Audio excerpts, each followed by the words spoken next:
I was putting on my coat to go to Sunday dinner at my sister's house. Then my lawyer texted, "Call me now, don't go there." What he showed me about her secret plan changed everything. I was halfway through putting on my coat when my phone buzzed. 3 missed calls from my lawyer, Richard Hale.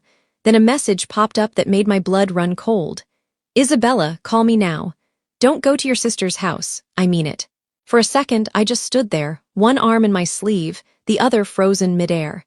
My sister Emily had been begging me all week to come over for Sunday dinner. "It's been forever, Isa. I made your favorite roast chicken like Mom used to."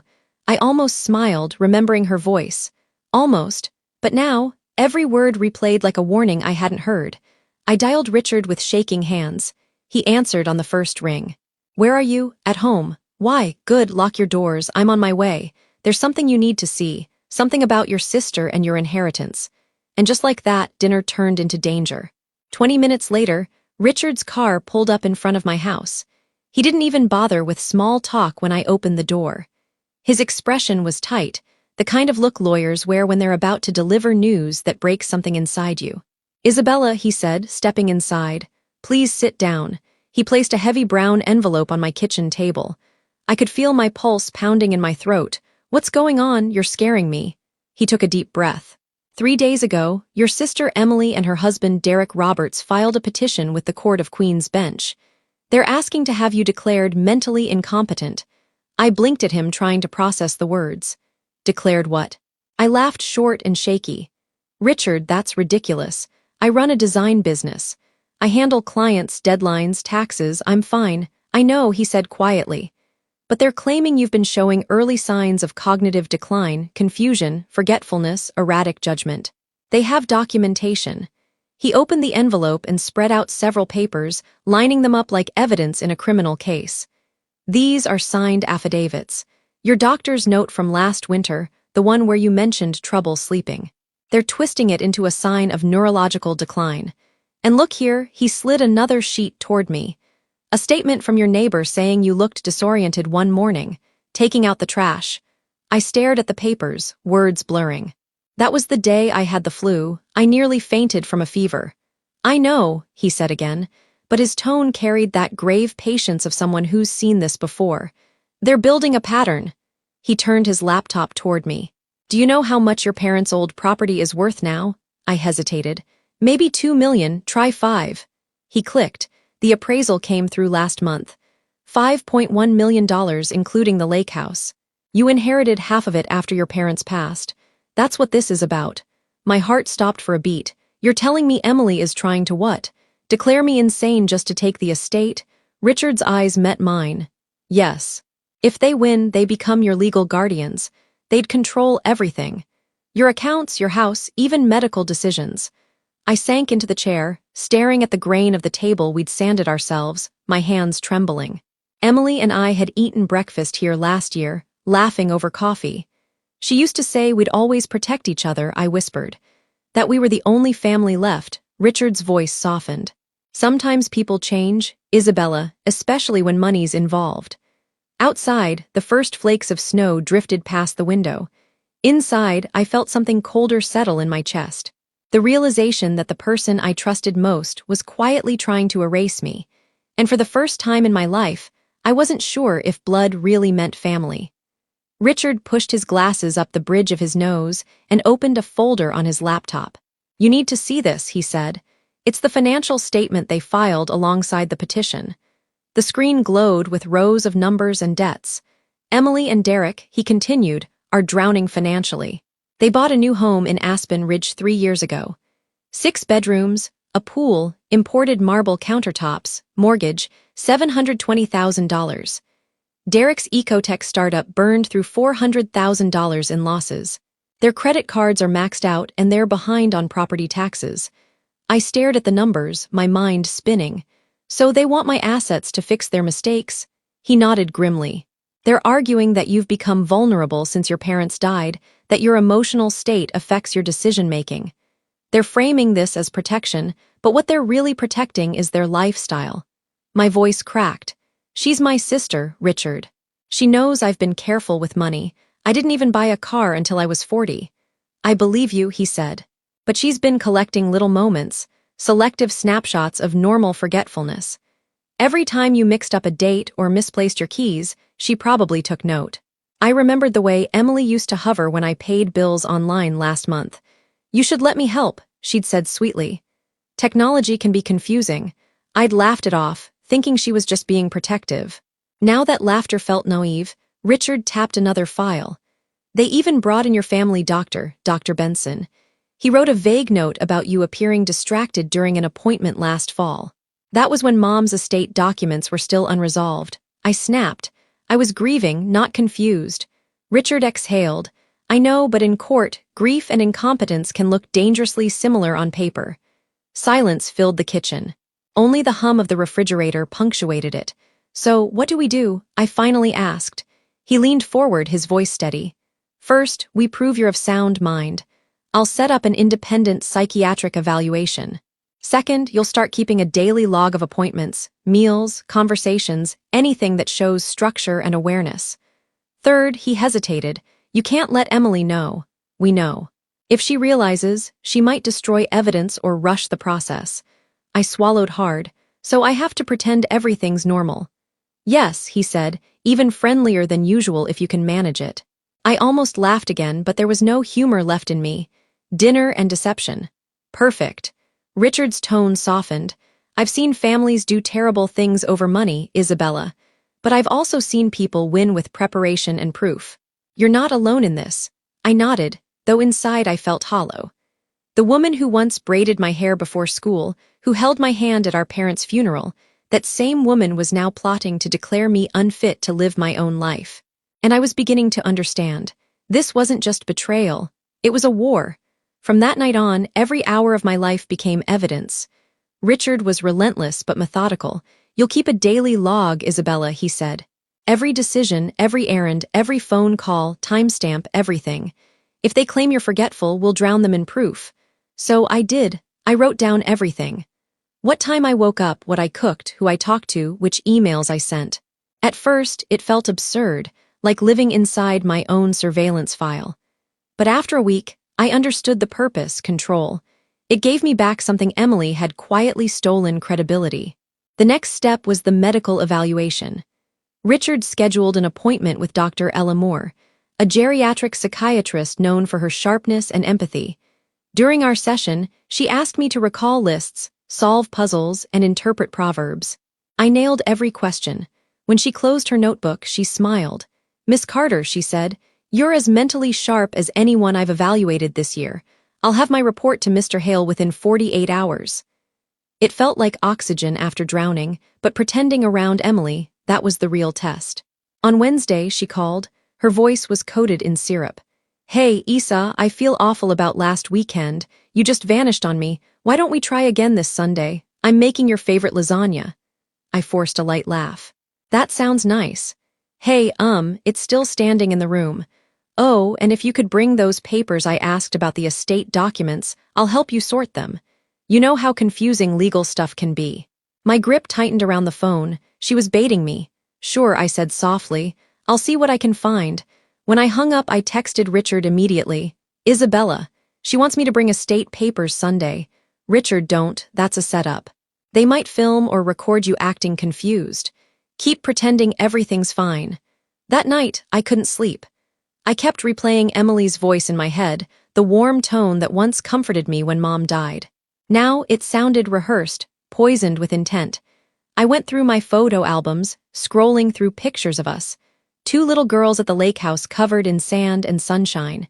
2 teenagers whispering secrets under the covers. 2 women hugging at our parents' graveside. What happened to that sister? The one who promised we'll always take care of each other. A dull ache spread in my chest. Betrayal doesn't arrive with thunder. It creeps in quietly, smiling, calling you sis. I closed my journal that night and whispered to the empty room.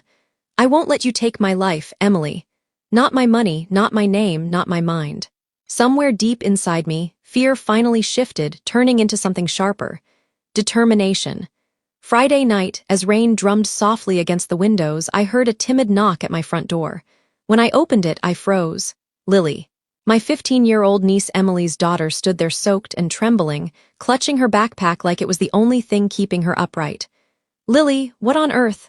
Please, Aunt Izzy," she whispered, glancing over her shoulder. "Can I come in?" "They don't know I'm here." Her voice cracked on the last word. I ushered her inside, wrapped her in a blanket, and made her cocoa. She looked like a ghost of the bubbly kid who used to braid my hair and ask for art supplies every Christmas. After a long pause, she pulled out her phone.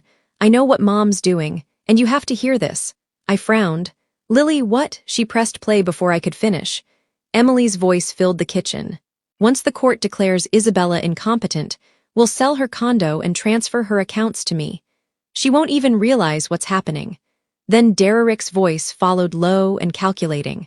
"That'll pay off our debts and buy us time with the investors. After that, we can rebuild." And then Emily again, her tone sharp like a blade. "She's had everything handed to her. It's about time it went to someone who deserves it." Lily's hands were shaking as she stopped the recording. "I found Dad's tablet unlocked.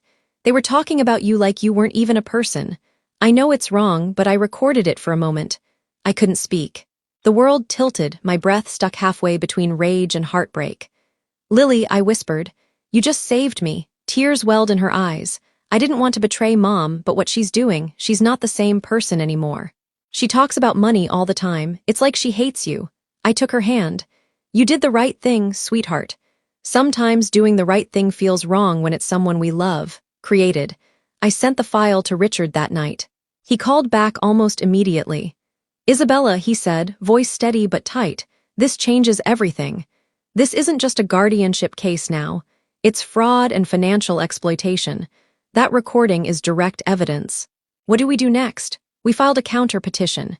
He said, "We're going to take this to court, and this time they'll be the ones defending themselves." As I hung up, I looked at Lily, my niece, my new ally, the only innocent left in the wreckage Emily had created. Outside, thunder rolled across the city. But inside, I finally felt calm. For months, Emily had been writing the script to steal my life. Now, thanks to her own daughter, I finally had the ending. The morning of the hearing, the sky hung low and gray, a mirror of the storm inside me. Richard and I stood outside the courthouse, the marble steps slick from the night's rain. I clutched my folder of documents like armor, my heart pounding in my throat. "Ready?" Richard asked quietly. I nodded, even though my body trembled. As I'll ever be inside, the courtroom smelled of old wood and nerves. Eiley sat across from me, her hair perfectly styled, her posture immaculate. She looked every bit the caring sister, the kind who just wanted to protect me. But when our eyes met, something flickered. Guilt, fear, or just calculation. Derek leaned toward her, whispering something. She didn't respond. When the judge, Honorable Marcia Caldwell, entered, everyone rose. Her expression was cool, unreadable, the kind of face that had seen every family lie imaginable. The bailiff called the case. Roberts v. Carter petitioned for guardianship. Emily's attorney, a sleek man in a navy suit, began, "Your Honor, this is a heartbreaking case. My client, Mrs. Roberts, has spent months caring for her sister, who has shown alarming signs of cognitive decline. Mrs. Roberts only wishes to ensure her sister's safety and protect her finances before irreversible damage occurs." He gestured toward me as if I were a child who might wander off at any moment. Richard didn't move, didn't blink, he simply waited. The opposing lawyer continued, stacking their so-called evidence photographs, medical notes, receipts, witness statements. "Here, Your Honor, you'll see Miss Carter appearing disoriented at a pharmacy. Here, she forgets her car keys at a restaurant. Here, that's enough," Judge Caldwell said sharply. "We'll get to the defense soon." My chest tightened as she turned toward Richard. "Mr. Hale," he stood calm but burning with quiet conviction. "Your Honor, this petition isn't about protection. It's about greed." Emily flinched. "I'd like to submit an independent psychiatric evaluation conducted by Dr. Ella Moore." Richard continued. "The report states that Miss Carter shows no signs whatsoever of cognitive impairment. In fact, she tested well above average for her age group." The judge's brow arched. "Is that so?" Richard handed the report to the clerk. "Furthermore, I'd like to present evidence that Mrs. Roberts and her husband are under severe financial distress, over $700,000 in mortgage debt, $400,000 lost in a failed business, and substantial unpaid taxes." I mean in the contempts, the room murmured. Emily's lawyer stood abruptly. Your Honor, this is irrelevant. It's entirely relevant, Richard snapped, his voice ringing through the chamber. Because it explains the motive, he let the silence stretch, then nodded to me. I reached into my folder with trembling hands and produced a small USB drive. Your Honor, Richard said, this is an audio recording provided by Mrs. Roberts' own daughter, 15-year-old Lily Roberts. It captures a conversation between the petitioners, Emily and Derek, discussing their plan to have Miss Carter declared incompetent and to liquidate her assets for personal gain. Gasps filled the courtroom. Emily's face went pale. Play it, the judge said simply. The audio began to play. Emily's voice is calm, casual, and venomous. Once the court declares Isabella incompetent, we sell her condo, transfer her accounts, she won't even realize what's happening. Then Derek's voice smug. That'll pay off the debts and buy us time. After that, we rebuild. She's had enough, Emily added. It's our turn. The judge's expression hardened with every word. When the recording stopped, the silence was suffocating.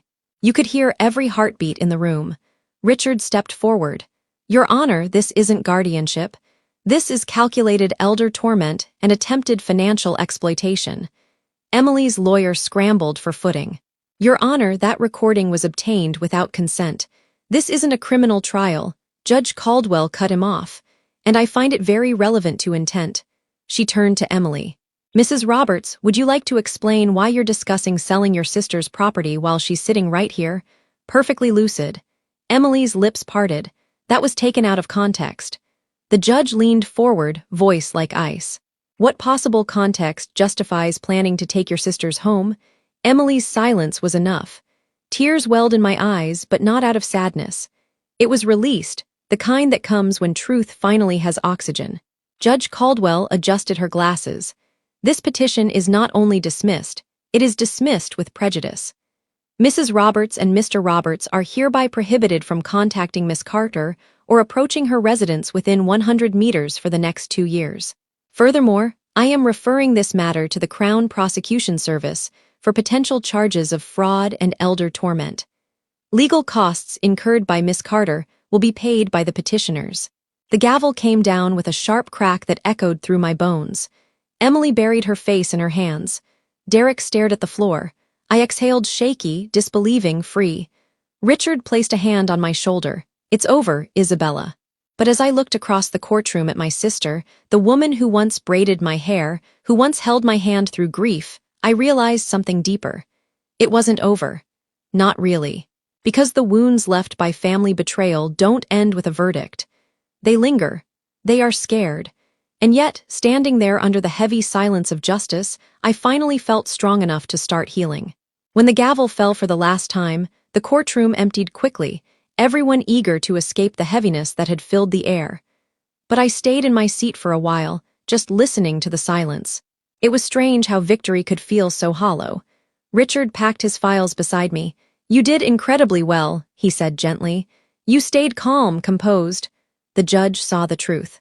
Did she? I whispered, my eyes fixed on the doorway where Emily had just disappeared. Because I still can't believe what the truth actually is. Outside, the cold air hit my lungs like ice. Reporters were already murmuring, court officers moving briskly around us, and then soft footsteps behind me. Aunt Izzy, Lily stood there, her face streaked with tears. I pulled her into a hug. She clung to me like she'd been holding her breath for days. I'm so sorry, she sobbed. I didn't mean for Mom to cut her off, pressing a hand against her cheek. No, Lily, you did the right thing. You were brave when the adults weren't.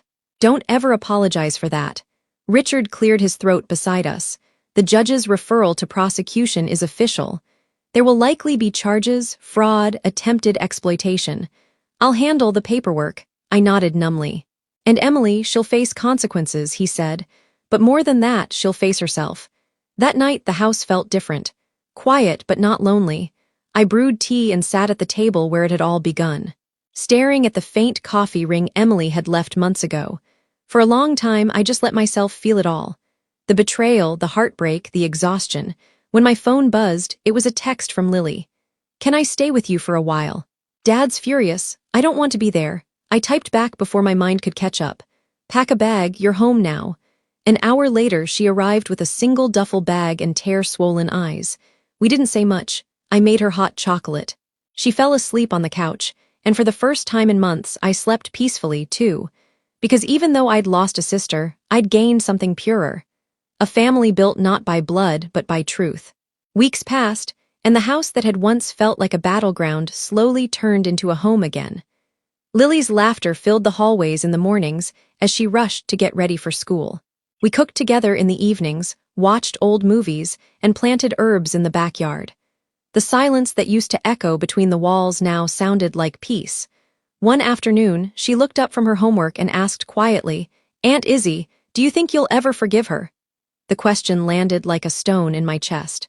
I set my mug down and stared out the window. The last of the autumn leaves fluttered to the ground.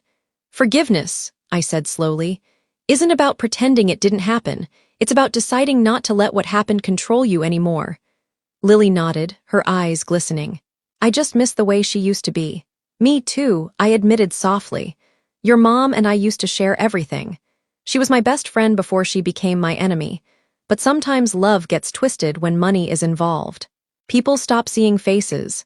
They see dollar signs." She didn't respond. She didn't have to. That weekend, Richard stopped by with a folder in his hand. "I have the final paperwork," he said. "Your estate is secure." The court officially closed the guardianship file. "But Isabella, I recommend setting up a trust, something that protects your assets long-term, for Lily's future perhaps." I smiled faintly. I already made up my mind. He raised an eyebrow. "Oh, I want to create trust in Lily's name," I said. "For her education, her independence, everything she'll need to build her own life. She's the only one who stood up for the truth." Lily's eyes widened. "Aunt Izzy, you don't have to." "I want to," I interrupted, reaching over to squeeze her hand. "You saved me, Lily, and more importantly, you reminded me that integrity still exists even in this family." Richard smiled, that rare, quiet smile of relief. "Then let's make it official." When he left, Lily and I sat together, surrounded by open books and half-eaten cookies. The world outside still carried the chill of betrayal, but inside these walls, warmth was returning. Trust wasn't something that could be rebuilt overnight. But for the first time, I believed it could be rebuilt at all. 6 months later, winter melted into spring, and the sharp edges of everything that had happened began to soften. Lily and I drove out to the lake house, the same one my parents had left to Emily and me, the same property she had tried to steal. The road wound between budding trees, sunlight spilling through like forgiveness. When we arrived, I parked by the old dock. The water shimmered in quiet ripples reflecting the sky. Lily stepped beside me, her hair caught in the wind. "Do you ever miss her?" she asked. I took a long breath. "Sometimes," I admitted, "but I think I miss the idea of her more than the person she became." She looked down at the water. "I used to think family meant loving someone no matter what." "I will see," I smiled sadly. "It means loving them without letting them destroy you." For a while, neither of us spoke. We just listened to the wind, the waves, the whisper of a world still turning after everything had fallen apart. "Grandpa used to say this lake was where he felt closest to Grandma," I murmured. "Now I think I understand why. Peace doesn't come from who stays in your life. It comes from who doesn't take your peace away." Lily leaned against my shoulder. "Do you think Mom will ever change?" I looked at the horizon, the sun beginning to sink. "Maybe, but that's her path, not ours." When we got home that evening, I walked through the doorway and paused. The same walls that once witnessed fear now carried laughter, warmth, and light. The same house my sister had tried to take from me was now a place of healing. Emily had tried to strip me of everything. My home, my dignity, my future. Instead, she'd revealed what could never be taken. Not my mind, not my worth, and not the love I chose to build. As Lily studied at the dining table, I poured us both tea and smiled. Family, I realized, wasn't about bloodlines or shared last names. It was about who showed up when the world turned against you. And sometimes the truest family isn't the one you're born with, but the one that stays.